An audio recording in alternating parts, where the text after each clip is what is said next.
Kristy Ambasy Madagasikara dia faly miarabanao indray amin'izao andro ny Talata 9 ny volana Febroary izao, ary manonona ny fiadanana sy ny fahasoavan'ny Tompo amin'ny anaran'i Jesosy ho an'ny tsirairay avy.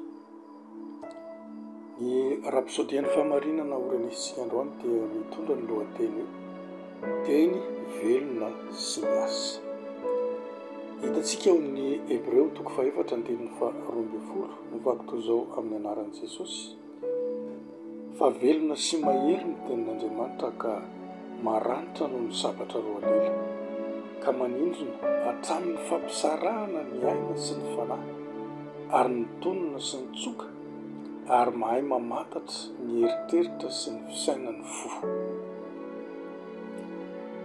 Tiako ny fandikan'i James Moffat an'ilay andininy teo ambony, izao ny voalaza ao: fa ny logosin'Andriamanitra dia zavatra velona sy miaina, manapatapaka, manoatra noho ny sabatra roa lela, manindrona hatrany amin'ny fampisarahana ny aina sy ny fanahy, ny tonona sy ny tsoka, ka mandinika ireo eritreritra sy ireo fisainan'ny fo. Izany no teny zavatra velona. Ny dikanteny Amplified dia milaza hoe velona sy miasa izy. Voalaza ao hoe fa velona sy miasa ary feno hery ny tenin'Andriamanitra, mahatonga azy io miasa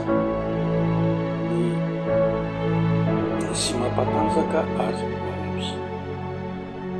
Maranitra noho ny sabatra roa lela iray, tahaka ny manindrona hatrany amin'ny fampisarahana ny aina sy ny fanahy, fahafenon'olona iray, ary ny tonona sy ny tsoka, mifaritra lalina indrindra amin'ny natiorantsika, mampiharihary sy mitsara ny tena eritreritra sy ny fisainany fo. Alaivo sary an-tsaina ny famenoanao ny fanahinao amin'ny teny, fa hisy fiantraikany lehibe amin'ny fanahinao sy ny vatanao izany. Rehefa tonga ny faneren'ny fiainana, rehefa voagejan'ny olan'ny fiainana, dia hivoaka ny teny, ary ny tenin'Andriamanitra dia fitaovana famoronana an'Andriamanitra hamokatra izay resahany. Hoy ny tenin'Andriamanitra ao amin'ny Timoty 2:4-5: mazotoa mihevitra izany zavatra izany, dia nikele zahay fantatra amin'izay mba iseho amin'ny olona rehetra ny fandrosoanao. Hoy koa Josoa ao amin'ny 2:9: aoka tsy hiala amin'ny vavanao ity bokin'ny lalàna ity, fa saintsaino andro aman'alina hitandremanao anao arak'izay rehetra voasoratra eo, ary amin'izany dia halavorary ny lalanao ianao sady hambinina. Raha tokony hanahy ny amin'ny fahasalamanao ianao, dia miezaka mamantatra ireo fahatsapana kely amin'ny vatanao, dia saintsaino ny teny. Ny teny no mihazona anao ho salama sy ho voaro.